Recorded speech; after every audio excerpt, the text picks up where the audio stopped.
Čaute, ja vás vítam u dnešného videa. No a dnešné video bude veľmi očakávané, veľmi žiadané What's on my iPhone. Chcem vás na začiatok ešte upozorniť, ak budete počuť nejakú hudbu v pozadí, na našom ihrisku, ja bývam hneď pri ihrisku, je taká slávnosť a to je tá hudba. Takto vyzerá môj iPhone a je to teda iPhone 6s Golden Rose, 64 GB a podľa mňa môžeme ísť na to. Takto, keď otvoríte môj iPhone, vidíte moje pozadie a teda mám pozadie také Tumblr v štýle a sú tam teda 3 srdiečka. Telefón väčšinou otváram na Touch ID a dostanete sa teda na novú plochu. Tam mám ako pozadie fotku mňa a Mateja, čo asi tiež vidíte. A začneme teda na prvej strane.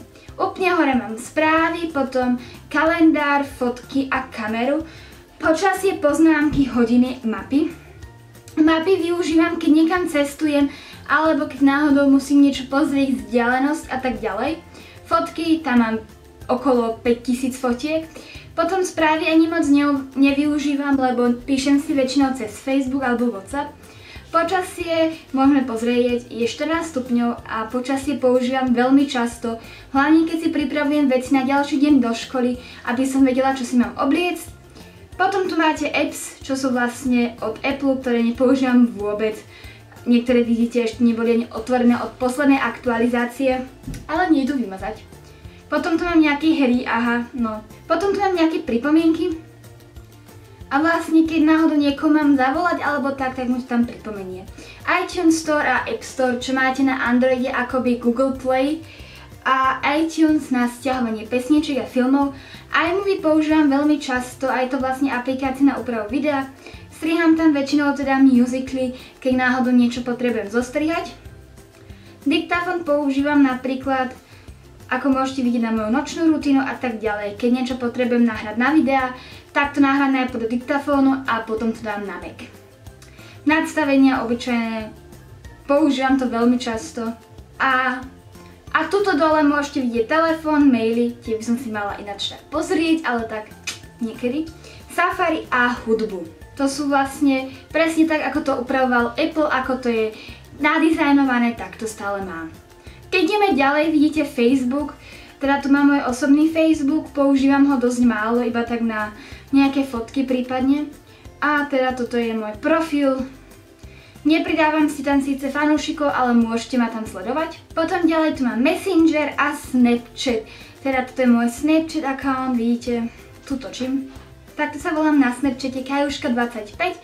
To veľa z vás vie, ak nie, nájde to dole taktiež infoboxe. Na Snapchate pridávam väčšinou my story a aj odpisujem a tak ďalej. Mám toho dosť veľa a na Snapchate som tiež veľmi aktívna.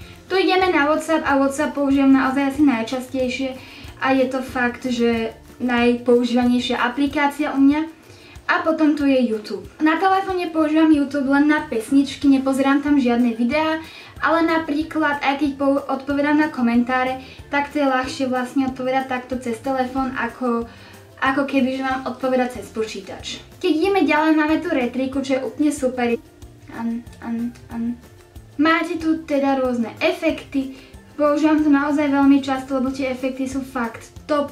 A vidíte, máte tu kameru. A podľa mňa sú tie efekty naozaj super a robí to veľmi dobré fotky. Taktiež tu mám Skype, ktorý používam veľmi často, hlavne teda na videohovory. A keď ideme ďalej, máme tu Instagram.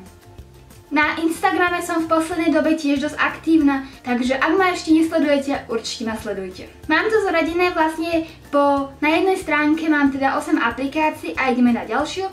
Prvú mám teda Communication a tam mám FaceTime a teda Pages, čo je vlastne, keď máte stránky na Facebooku a FaceTime je podobné niečo ako Skype, len je to pre iPhone. Potom tu mám Photos a tam mám väčšinou programy, s ktorými upravujem fotky. Moja najpoužívanejšia je Facetune a môžete tam fotky retušovať. Teraz tu bude. Napríklad túto som robila, vlastne retušovala, dá sa tam vyhľadiť napríklad pleť, dá sa tam spraviť rôzne efekty, vybieliť zuby, pridať také detaily ako napríklad na oči a tak ďalej. A potom tu mám taktiež PicMonkey a v tom som robila kedysi miniatúry, momentálne ich robím na Keynote.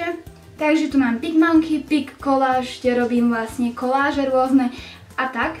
a Capture. Capture je na GoPro, teda keď máte GoPro kameru, tak si tam pripojíte a automaticky máte tie videá potom v telefóne. Ako ďalšie tu mám Music a tam mám Shazam, čo asi všetci poznáte. Je to vlastne, keď nepoznáte nejakú pesničku, zapnete Shazam a ono vám tú pesničku vyhľadá.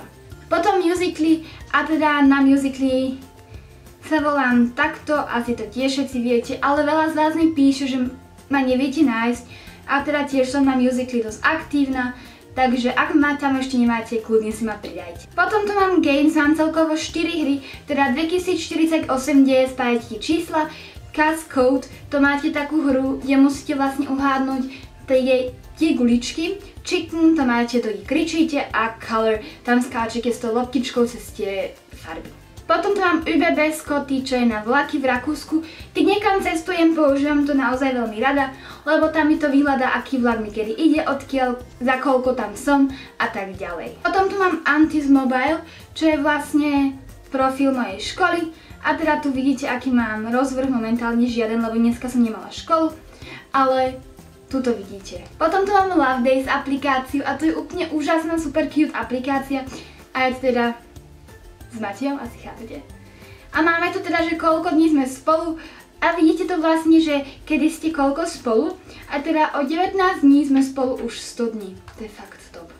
A je to hrozne cute aplikácia. Potom tu mám Period Calendar a to je aplikácia, vlastne menštruačný kalendár. A na poslednej stránke tu mám Pinterest, čo používam tiež dosť často, hlavne keď hľadám nejakú inšpiráciu.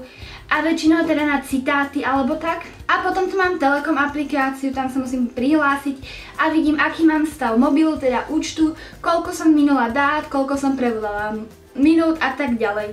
Je to naozaj super a ak máte Telekom, tak si to určite stiahnite, lebo takto budete mať lepší prehľad. Taktiež mám Tatrabanku aplikáciu, čo asi poznáte, tí, čo máte Tatrabanku. A vlastne vidím tam, aký mám stav na účte, koľko som minula a priemery a tak ďalej.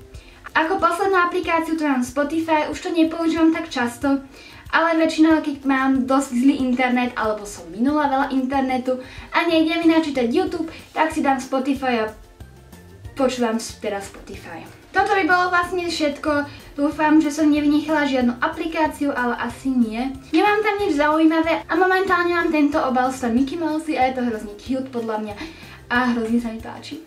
Ešte by som na záver chcela povedať, že mám ten iPhone rok a pol, čo už je dosť dlhá doba, stále mi funguje, mám na ňom teda ochranné sklo, ale stále vyzerá podľa mňa ako nový, nie taký, že starý, alebo tak nie je rozbitý. No a toto by bolo asi celé video. Ja dúfam, že sa vám toto video páčilo a asi budem robiť každý rok update, aby ste boli informovaní, čo sa v mojom mobile zmenilo. Ja dúfam, že sa vidíme u ďalšieho videa a majte sa, ahoj!